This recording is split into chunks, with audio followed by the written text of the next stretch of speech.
ഞാൻ എൻ്റെ അച്ഛൻ്റെ പേര് പറഞ്ഞ എന്താ കുഴപ്പം? എൻ്റെ അച്ഛൻ്റെ പേര് അതാണ്. എനിക്ക് അമ്മയുടെ പേര് കൂടി പറയാത്തതിൽ സങ്കടമുണ്ട്. ഞാൻ MLA ആകുന്നതിന് മുമ്പ് മരിച്ചുപോയവരാണ് രണ്ടുപേരും.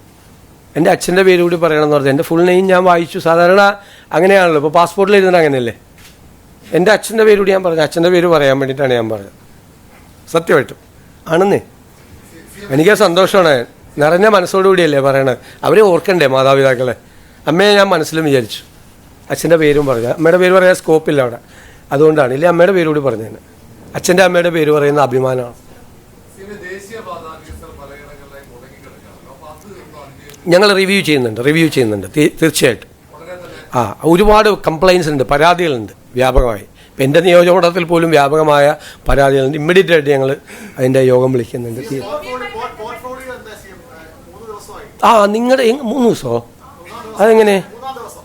ഞാൻ ചോദിക്കട്ടെ, സത്യപ്രതിജ്ഞാ ചടങ്ങ് കഴിഞ്ഞു, അന്ന് രാത്രി ചർച്ചകൾ നടത്തിയത് പൂർത്തിയായി ലിസ്റ്റ്. ഇന്നലെയാണ് അറിയുന്നത് ഗവർണർ സ്ഥലത്തില്ലാന്ന്. ഗവർണർ രാവിലെ തൃശ്ശൂരിലേക്ക് പോയി, അദ്ദേഹം രാത്രിയാണ് വന്നത്. ഇന്ന് രാവിലെ ഗവർണർക്ക് സമർപ്പിച്ചു. എവിടെയാ വൈകിയത്? നേരിട്ട് കൊടുത്തു, ഗവർണർക്ക് കൊടുത്തു. അല്ലെ ഗവർണർ അവിടെ നിന്ന് അപ്രൂവൽ വേണ്ടേ? അല്ലെങ്കിൽ അവിടെ എന്ത് തർക്കം? മിനിങ്ങാന്ന് രാത്രി തീർന്നു. നിങ്ങൾ എഴുതിയതിന് നിങ്ങൾ വാർത്ത കൊടുക്കുന്നത് ഞാൻ എന്ത് ചെയ്യാൻ പറ്റും? നിങ്ങൾ പറയും ഫിഷറീസിൻ്റെ തർക്കമാണ് എന്ന് പറഞ്ഞിട്ട് പല വാർത്തകളും വന്നു. ആ വിഷയങ്ങളൊക്കെ UDF ചർച്ചകളിലൊക്കെ മന്ത്രിസഭ സത്യപ്രതിജ്ഞയ്ക്ക് വന്ന UDFൻ്റെ ചർച്ചകൾ പൂർത്തിയായി. ഏത് മന്ത്രിസഭ സത്യപ്രതിജ്ഞയ്ക്ക് മുമ്പ് 10 ദിവസം കൊണ്ട് വരുന്ന കോൺഗ്രസിൻ്റെ മന്ത്രിസഭാ ലിസ്റ്റ് 24 മണിക്കൂർ കൊണ്ട് വന്നു. സത്യപ്രതിജ്ഞ കഴിഞ്ഞ് അന്ന് രാത്രി തന്നെ, അങ്ങനെയാണ് രാത്രി സാധാരണ 48 hours എടുക്കാറുണ്ട്. ഇത് അതും എടുത്തില്ല.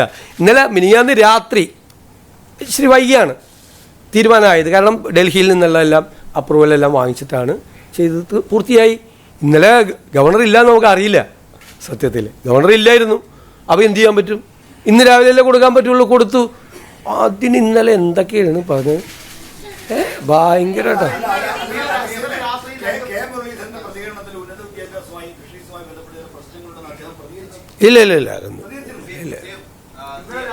ഇല്ല ഒരു വിഷയം ഉണ്ടായി.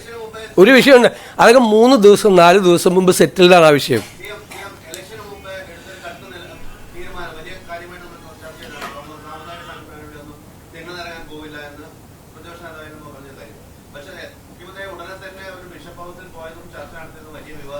ഞാൻ പ്രതിപക്ഷ നേതാവായപ്പോൾ തിണ്ണയിറങ്ങാൻ പോകില്ല എന്നൊന്നും ഞാൻ പറഞ്ഞിട്ടില്ല.